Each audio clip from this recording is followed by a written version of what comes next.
Fala, turma, tudo bom? Obrigado aqui por mais uma presença aqui no vídeo. A ideia é a gente falar um pouco do relatório setorial hoje, apresentar as principais tendências, o que a gente está vendo no mercado e trazer essa inserção aqui via vídeo, tá? Então, além do relatório, parte física, escrita, a gente trazendo isso via vídeo também e debatendo os principais pontos aqui do relatório. Eu vou navegar falando com vocês aqui também nas telas aqui para trazer um pouco dos gráficos e um pouco do que a gente está acompanhando em relação ao setor. Beleza? Vamos lá? Turma, lembrando, se inscreve aí, curta o vídeo, participe da gente, isso ajuda bastante. Traga aí nos comentários se você tiver alguma dúvida também, que a gente responde, vai ser um prazer falar com... Bom, para quem não me conhece, sou o Vitor Baldessar, sou um dos fundadores aqui da WZ e 8 anos aí ajudando assessorias, consultorias, 100% focado no B2B, tá? Mais de 350 operações atendidas e mais de 300 bi de Asset Under Service. Vamos lá, vamos embora, direto ao ponto. O que a gente está vendo aqui no relatório? Então, vou passar essa parte inicial aqui mais de introdução, tem a nossa carta do CEO, cara, traz bastante do mercado, o que a gente está acompanhando, então, muito legal de entender ali e trazer nossas percepções, tá? Fala um pouco do nosso evento aqui também, dia 28 de maio, então quem tiver interesse também, ali no relatório tem o link, se precisar também pode chamar por aqui e garanta a inscrição lá, já tem alguns convidados confirmados. Aqui direto ao ponto, eu acho que os primeiros pontos que a gente quer ver aqui é a questão do mercado, como o mercado vem mudando e a gente olhando para trás, a gente viu que a cada 5 anos a gente tem um grande marco, né, uma grande mudança que traz aqui em relação ao setor. Então aqui na tela a gente até consegue falar, pô, desde a fundação da XP, como difundiu o home broker, depois como veio o shopping financeiro, e ali, até aquele momento, a gente via muita operação ou mais focada em curso, ou focada em bolsa, em renda variável, o trader, e como que aquilo mudou o mercado naquele momento, né? E quem ficou parado acabou ficando um pouco para trás. Então a gente viu essa mudança também em relação ao setor. E hoje a gente vê com a 178, a 179, as mudanças que a gente teve, algumas migrações de escritório, a gente vê também uma nova janela se abrindo e o escritório conseguindo se preparar para olhar o cliente de forma maior e não só focando talvez na parte de investimentos, como lá atrás era só na parte de renda variável. Importante entender essa janela. E aqui eu vou trazer um pouco dos números, o share, como é que a entrada do banco pode impactar ou não, e a gente fazer esse debate, tá? Aqui já direto ao ponto, a gente já vem falando bastante sobre isso, mas é importante que às vezes algumas pessoas ainda não viram, mas toda essa mudança que a gente vê de consultoria CVM e tudo mais, tem bastante fundamento, né? Então as pessoas perguntam, Vitor, mas por que você só fala de consultoria? Primeiro que a gente não fala só de consultoria, a gente fala bastante de assessoria, de partnership, a gente continua atendendo, e eu sou um dos sócios que fica focado em atender essas assessorias parceiras aqui, mas é que teve muita mudança também. A gente traz aqui a CVM 175, 178, 179, a CVM 19 e várias mudanças falando da atividade do consultor, a parte da transparência, a parte da assessoria como e o que isso trouxe para o mercado e fez esse movimento ser mais forte. Traz também a plataforma do AWS, como isso vem facilitando as consultorias a atuar de forma melhor. O mercado mais desafiador na assessoria, com questão de ROA, Net New Money também, vindo para esse momento. Por fim, a parte de quebradeira de ativos e os ativos problemáticos que a gente vai aprofundar nesse relatório,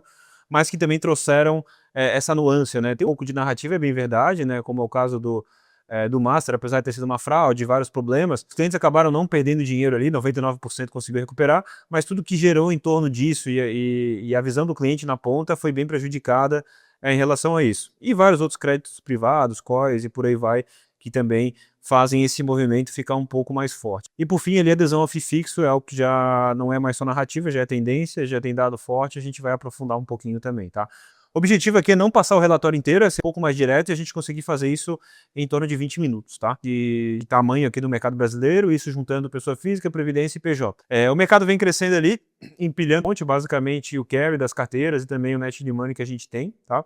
Quando a gente compara com o mercado americano, a gente está falando que o mercado americano lá são 140 tri de dólar, então é como se fosse 50 vezes o tamanho do mercado americano, que é um número absurdamente maior, tá?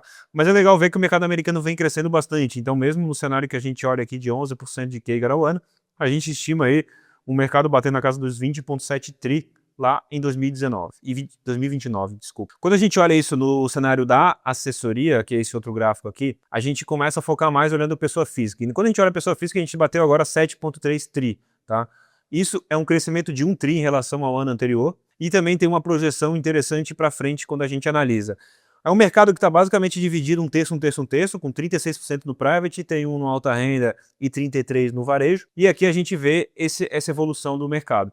Aqui a gente já traz focado em PF, conta de assessoria, e já tira também toda a parte de previdência e IRPPS é a previdência fechada, né, que é a parte de fundo de pensão, e IRPPS que a gente tira dessa análise aqui, e é assim que a gente chega nesse número. E aí, avançando um pouco mais, aqui a gente fala um pouco de corporate, não vou aprofundar muito aqui nesse vídeo, depois vocês podem olhar dentro do relatório na parte digital lá que a gente disponibilizou, e também a abertura de previdência, como é que está o CAGR e o crescimento disso. Que onde eu quero chegar, olhando aqui um resumo já e o recorte do setor. Então vamos lá, a gente fala, quando a gente olha o todo, né, a visão de TAM, Samsung, né, Total Addressable Market, Service Addressable Market e por aí vai. Então a gente parte no mercado de investimento brasileiro de 13,7 tri, isso se deriva no mercado pessoa física de 7,3 tri, já tirando a linha de, como eu falei, de previdência fechada e tirando o corporate, que a maioria das assessorias não tem um diferencial tão grande aqui. E depois, entrando na linha de varejo alta renda e private, a gente chega no mercado endereçável de 3 tri. Como é que a gente chega nesse número? Basicamente, o que a gente considera? Que a assessoria tem um diferencial competitivo no 100% da alta renda, que é basicamente aquele cliente de 300 a 3 milhões ali de custódia. Ele consegue pegar a linha inferior do private, que é o cliente que vai ali, podemos falar até uns 5 milhões, um pouquinho mais nessa linha quando ele tem diferencial. E o varejo, ele pega também o topo do varejo e não consegue descer mais para competir. Por que isso? Quando você entra muito no nível de varejo muito específico, é difícil a assessoria conseguir competir com outros players que atuam nesse setor. E quando a gente olha lá no private maior, é muito mais difícil conseguir competir com um multifamily office, com uma wealth, ou com uma outra que consegue atender esse cliente de uma forma mais específica. Então, a gente até começa a ver hoje a banalização dos termos de family office, wealth, para quem está tocando, por exemplo, uma consultoria CVM. Então, tem que saber diferenciar bastante as coisas e explicar exatamente o que você está se propondo a fazer para o seu cliente, tá? Apesar de tudo isso, a gente vê que o mercado de assessoria, ele começa a aumentar um pouco essa parte de um mercado endereçável. Por quê? Cara, primeiro, o movimento de abrir consultoria e wealths, então algumas casas fazendo esse movimento, e isso ajuda a poder atender o cliente um pouquinho maior. O segundo é a parte da IA, e trazendo isso para atendimento, então facilita também descer um pouco mais no varejo e conseguir criar algumas esteiras e ter um pouco menos de barreira para atuar. E o terceiro é a entrada dos bancos no B2B, que faz com que essas casas consigam, inclusive consultorias, atender os clientes com um pouquinho maior, com mais estrutura, tá?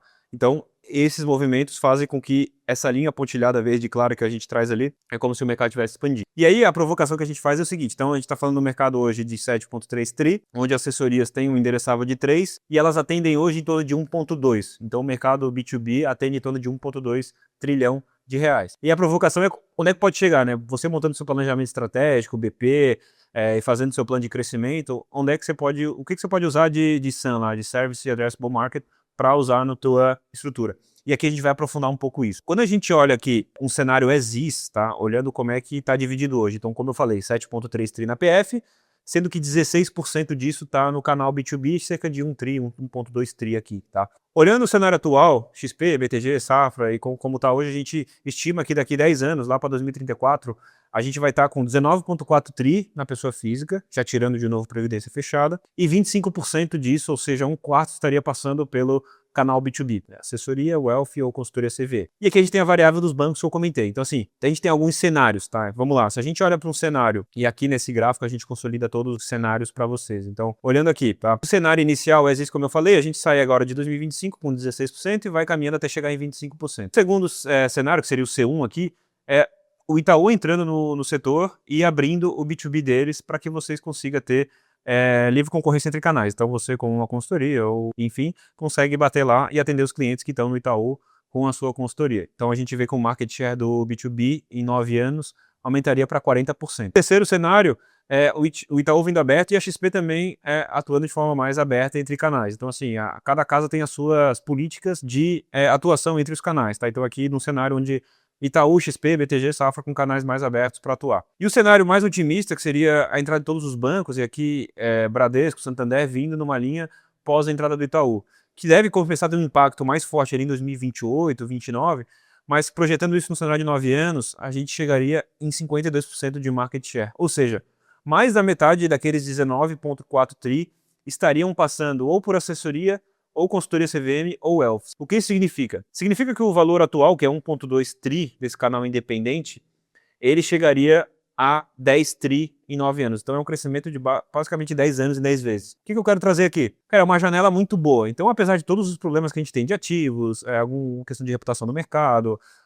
vários profissionais novos no setor amadurecendo, a gente tem uma janela muito grande e boa de capital novo. Então tem muita onda para se surfar, apesar do momento, tem muita onda para se surfar, E eu quero trazer esse otimismo para vocês. Então, assim, e aí isso deriva na ideia de você, cara, a estrutura do negócio faz crescer e acelera, se posiciona para isso e faz as esteiras rodarem e tem uma marca forte, ou eventualmente uma linha de M&A pode ser bem útil para você surfar isso dentro de uma operação que já está bem estruturada e você conseguir entregar o melhor para o seu cliente, tá? Uma outra provocação que eu quero trazer aqui nesse cenário é quando a gente olha o setor aqui, Wealth e Asset. Hoje a gente chegou aqui, tá até pegando o gráfico para vocês, o AUM total das gestoras bateu 10,4 tri, né, dado da Ambima. Então, pegando todas as gestoras olhando fundo de investimento. E aqui entram as grandes gestoras de Banco do Brasil, Itaú, né, e as grandes casas entram aqui. Recorte, olha só a parte do Wealth, que seria gestor de patrimônio, então que seria basicamente quem tem a discricionalidade ali para atuar com o cliente na visão de gestão de patrimônio. Esse número está batendo 587 bi no fechamento de 2025. E aqui soma fundo mais carteira administrada. O grande ponto é que, assim, turma, desde que teve a lei 14.754 de 2023, onde mudou ali a questão do fundo exclusivo, come cota, e perdeu bastante atratividade tributária desse veículo, a gente viu um crescimento muito forte em carteira administrada. Então, só para vocês terem noção, no comparativo ano contra ano, 25 contra 24, fundos em geral cresceu 4,4% no ano e a carteira administrada cresceu 30,4%. Então tem essa mudança para a carteira administrada, a forma de atender o cliente, e aí vem um pouco da turma querendo surfar isso também, tá? E sempre importante separar bem, né? O Wealth, eu tô falando de gestão discricionária, atendendo o cliente com a gestora de patrimônio. Consultoria CVM, se atua num modelo consultivo, você não tem a discricionalidade, você não tem o dado do cliente. O que você faz é ajudar esse cliente de forma holística e mandando as ordens para ele aprovar. E o WS ajuda muito nessa linha de você mandar a ordem, acompanhar a carteira dele lá e ele conseguir fazer tudo sem depender de um gerente ou de um especialista ali para fazer esse meio do caminho. Não precisa desse intermediário e facilita o trabalho depois para consolidar a carteira e por aí vai. É importante separar as duas coisas, mas isso traz um pouco da visão daquela narrativa de que o cliente não está disposto a pagar, o FII é muito caro. Pô, eu entendo que se o valor percebido é bom, o atendimento é bom, o relacionamento é bem feito, olha para a visão dele global, depois começa a ir para uma linha realmente de family office para clientes maiores, para olhar a família, olhar a sucessão, olhar a empresa dele. Eu acho que isso agrega muito valor e o cliente está sim disposto a pagar. A questão é como é que você encaixa serviço e valor percebido. Eu vou passar um pouco mais rápido essa parte aqui, está disponível lá no relatório aberto para todo o mercado. A gente vê essa evolução no mercado americano, tá? Então lá já tem uma linha mais forte de private equity, que aqui no Brasil a gente ainda não viu isso tão forte acontecendo, então quase que irrisório isso aqui, bem a verdade. A gente já viu o movimento das ondas, então a gente está falando aqui basicamente 3 ondas. Então a primeira onda ali em 2020 e 2022, muito puxado pela migração da EQI, depois a XP fazendo o movimento de fidelizar ali FAME, Multibrava abrindo a própria corretora, a Blue3, SVN e por aí vai. Tá? Então ali a gente tinha múltiplos elevados, tinha bastante euforia no setor. Era também um movimento macro, né, de mundo, de muito mais dovish como um todo, e mais quantitative easing, dinheiro, e as empresas, você olhava Uber, Nubank, Inter, era muito olhado para crescimento. Isso começou a mudar de 2023 para cá. Eu lembro que tem uma frase icônica do Mark Zuckerberg ali em 2023, falando que esse é o ano da eficiência. E ali foi onde ano de várias empresas viraram a curva J, a Meta uma delas, e as outras que eu citei como Nubank, Inter, e a gente começou a olhar cada vez mais para a rentabilidade, né? Um pouco mais escasso, mais caros, os VCs segurando um pouco mais a ponta, e a gente olhando cada vez mais para eficiência e rentabilidade, e agora com IA ainda mais forte. Então, isso também se replicou, lógico, nas devidas proporções e indiretamente para as assessorias. A gente olha aqui daí na onda 2, depois que a XP começou a comprar outras operações, essas investidas começaram a ter mais liquidez, também deu uma aquecida nos M&As, e essa onda 3 agora, 25, 26, a gente está olhando muito mais de operações com necessidade de fazer M&A, porque estão um pouco mais apertadas, seja por caixa apertado, seja por uma falta de crescimento e a competição por o todo, né? Então mais gente disputando o cliente, o custo mais alto, o lifetime caindo, tudo que está nesse relatório, mas essa terceira onda vem disso, tá? Só para vocês entenderem, lifetime saindo de 43 para 28 meses, então 15 meses a menos. O churn saindo da casa de 2% no TRI para mais de 3% no trimestre, ou seja, todo mês a assessoria perde mais de 1% do seu cliente, tá? O que equilibrou essa conta, quando a gente olha o lifetime caindo, o churn subindo. A amarra que segurou um pouco isso foi o ticket médio, esse ticket médio saindo na casa dos 400, 500 para 600 por cliente ali no TRI, e isso equilibrou o lifetime velho. Ficou basicamente andando de lado num platô, tá? E defende um pouco isso, mas ainda assim é ruim para o setor como um todo, tá? Então esse M&A vem um pouco dessas, tudo que eu falei de estruturar o desenvolvimento, mas também dessa falta de fôlego.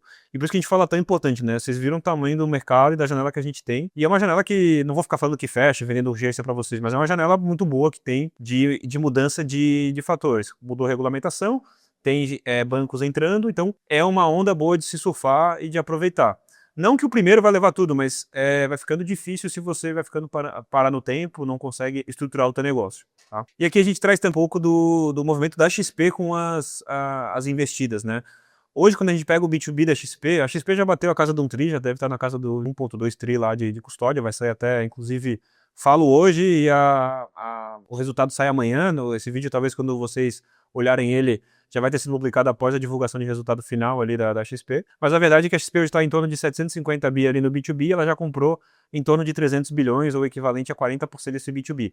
E aí que foram os deals ali com a Fame, com a Monte Brava, Blue 3, SVN e outros como Avel, Manchester, Criteria, 3 Arriva, Center, Inove e mais recentemente até, inclusive, a Nipur, tá? E a gente sabe que tem outros players ali que devem ser comprados ali no sentido de consolidação.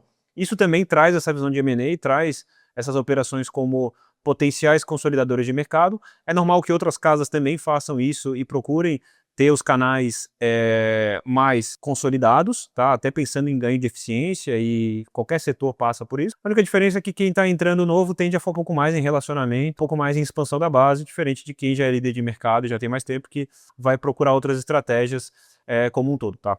Aqui a gente traz até um pouco da evolução dos M&As, vou passar um pouco, tem o nosso jabá clássico, então a gente toca M&A aqui da turma, então estamos com alguns mandatos, a gente ajuda desde a parte de estruturação do deal lá, de zero, entender os alvos, montar como também entrar no dia a dia e melhorar o contábil, melhorar o jurídico, a fazer o plano de retenção dos profissionais, deixar tudo organizado para que o deal seja o melhor possível e alinhado com o que você quer da sua empresa, né?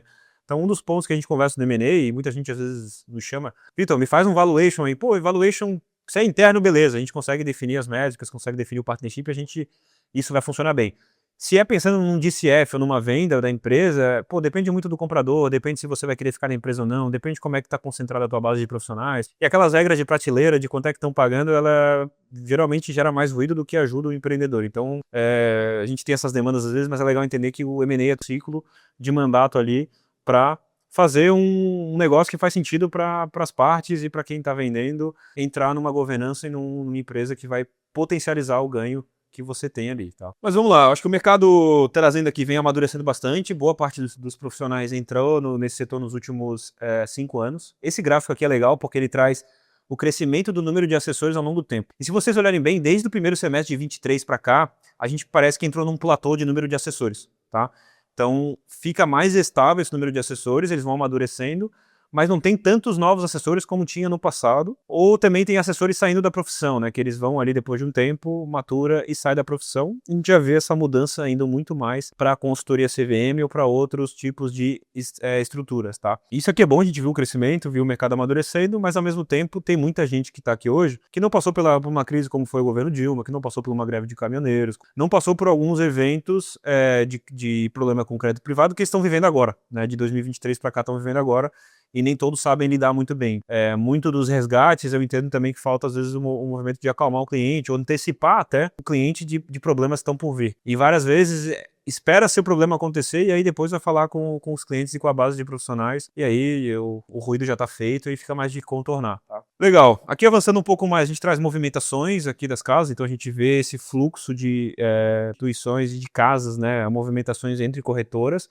De qualquer forma, essas movimentações vêm caindo, seja tanto por regras internas dentro das casas, como por contratos societários mais firmes, mais fortes, e isso vem reduzindo. Quando a gente pega aqui, então, logicamente, a XP é líder de mercado, então tende a sofrer um pouco mais, mas a gente vê o crescimento do BTG com a própria base, alguma base vindo do Safra e a base da XP, mesma coisa o Safra, né, com um pouco de base proprietária, mas vindo algumas operações da XP e do BTG, então vocês conseguem acompanhar aqui. O número que chama a atenção é o seguinte, né, a quantidade de movimentações entre corretoras era 438 lá em 2021, né, esse número caiu para 239, basicamente caiu pela metade ao longo desse tempo. E aqui tem umas análises que a gente fez que é exclusiva para parceiros, tá, então aqui nosso time de estratégia monta, e aqui quem tá dentro da base, alguns parceiros a gente já vem conversando, vem trazendo essas análises, e a ideia é focar nos parceiros aqui da base, então você que não é parceiro e quiser ter esse acesso, cara, conversa com a gente pode montar um diagnóstico, pode entender a melhor forma de montar a parceria de vocês.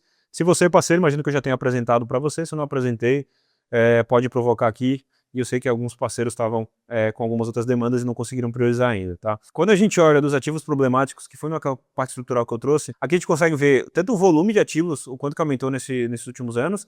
Logicamente que, né, quando a gente olha lá para 2010, 2011, o mercado era bem diferente, o shopping financeiro era diferente, a distribuição era diferente, tinha muita coisa que ficava mais no institucional.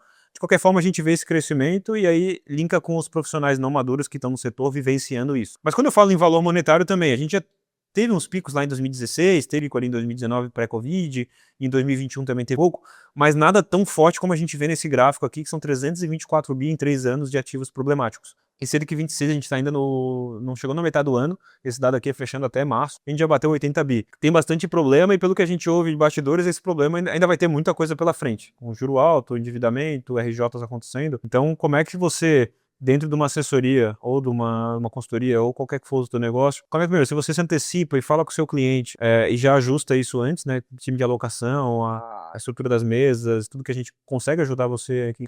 E como é que você pensa em marca também e deixar os cases positivos que você tem fortes em relação a isso. Você que faz bem feito, você que está tocando bem no dia a dia, você usar isso também como oportunidade. Então, como tem muita gente fazendo, às vezes, coisa errada ou indo para um caminho ruim, cara, quem está fazendo a coisa boa tem que ficar contente com isso. É uma janela muito boa para atuar, mostrar os cases bons e aproveitar esse momento de mercado para fazer captação e crescer a estrutura.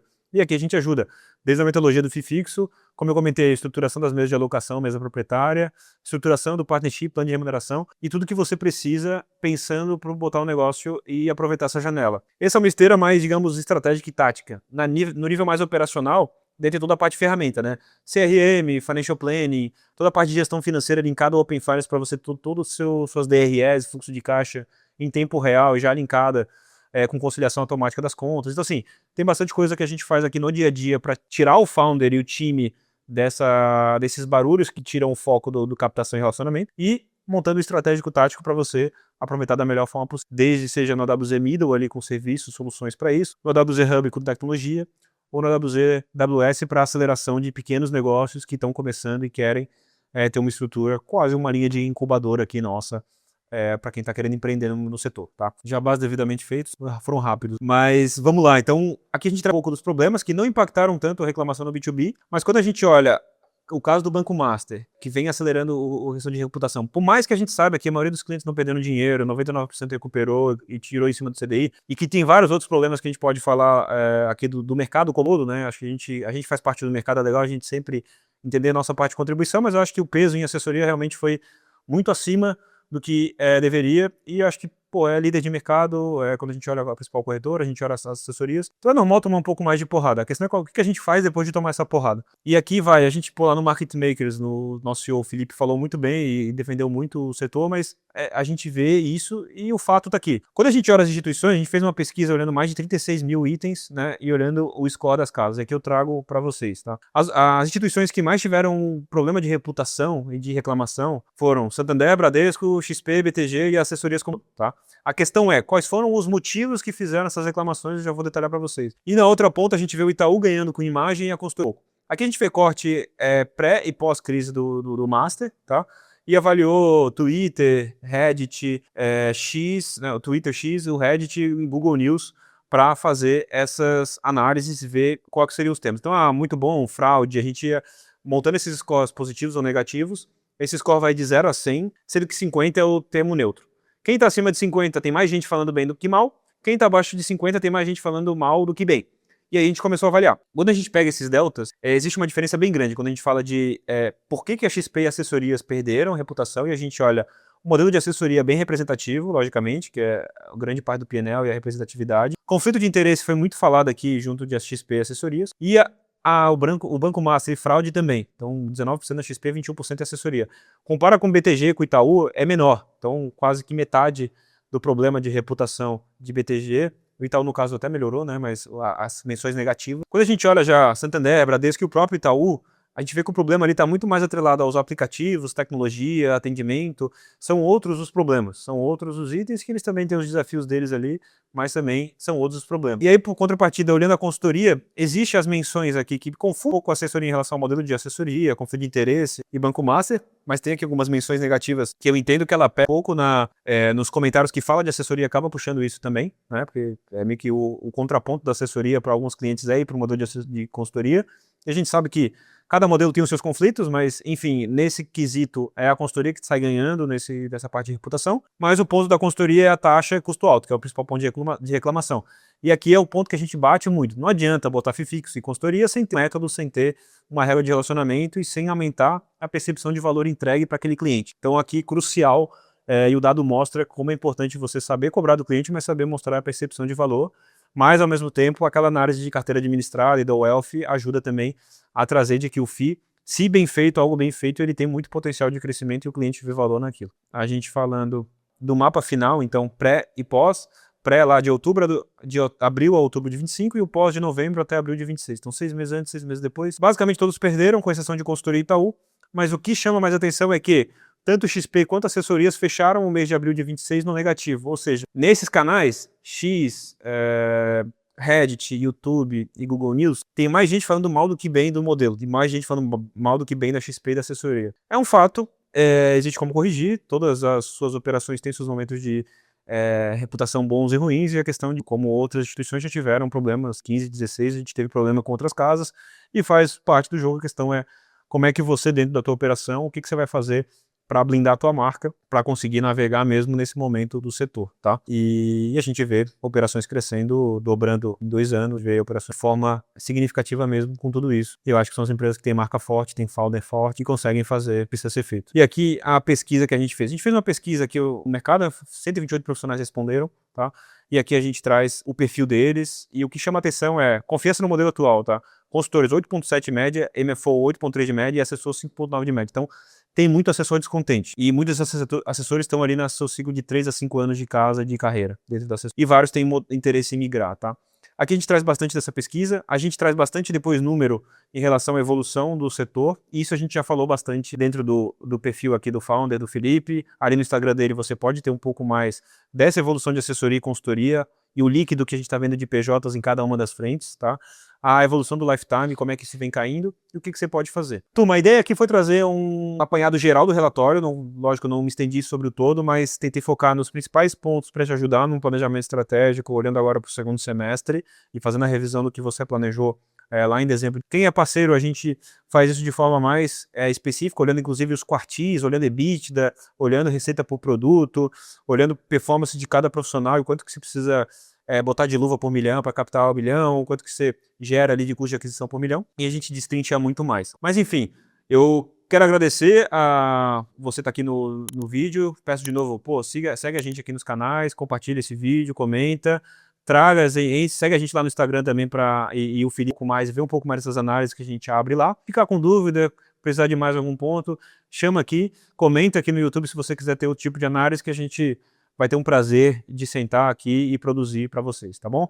Agradeço sempre a confiança, é ótimo participar desse mercado, ver esse mercado evoluindo e ter muito mais pela frente. Tem uma baita de uma janela aqui para surfar, eu tenho bastante otimismo, um pouco da visão empreendedora, mas eu sou bem otimista com o Brasil, com o setor. Vamos junto, vamos embora, a gente está aqui para ajudar vocês. Valeu, turma. Obrigadão, até a próxima.